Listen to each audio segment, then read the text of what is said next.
Como integrar o conhecimento intelectual, que é o mais fácil de se conseguir, com o conhecimento em busca do despertar ou da elevação espiritual? As duas coisas são importantes, só que você tem que conhecer o limite de cada um, tá? É muito importante entender qual é o limite do conhecimento intelectual, até onde ele vai, e qual é o limite do conhecimento, onde começa o conhecimento espiritual. Por exemplo, os físicos tiveram muito problema,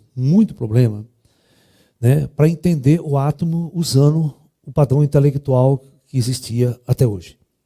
Existe um problema muito sério, né? Todos os cientistas tinham uma percepção intelectual do mundo, da realidade. Mas quando foram investigar o mundo atômico, eles se depararam com situações que eles não estavam prontos para isso.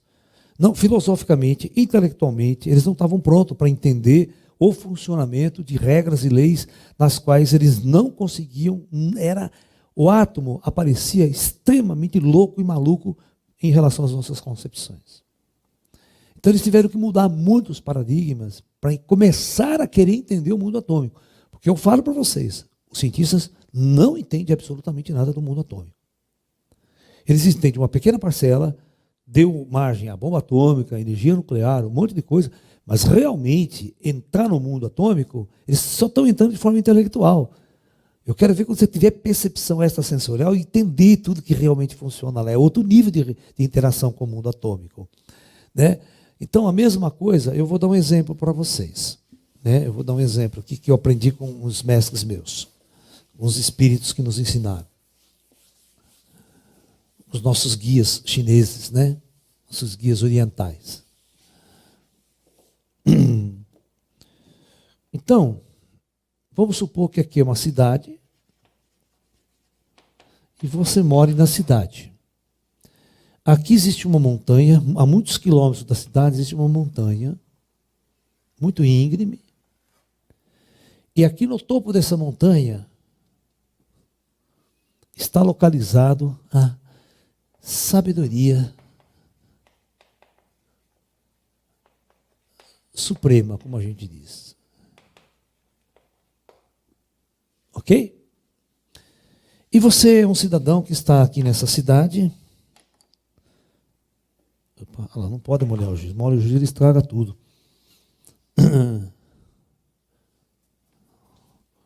Você está aqui e você deseja aquela sabedoria suprema, né?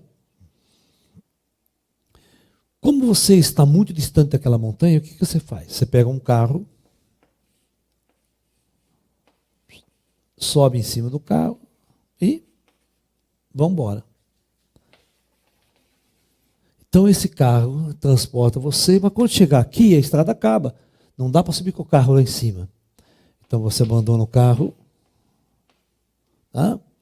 E desce e sobe essa montanha a pé. Nosso mestre dizia o seguinte, que na jornada espiritual é a mesma coisa, né? O carro é o seu intelecto, é a sua mente, é o seu conhecimento intelectual. Ele é muito importante, sim, para te conduzir até um ponto da jornada.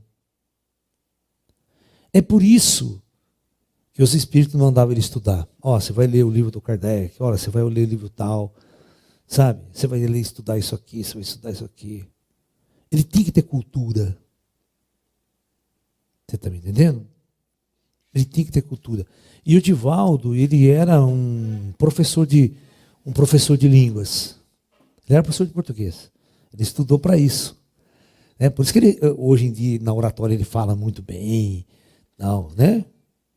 Porque, inclusive, ele dava aula de português.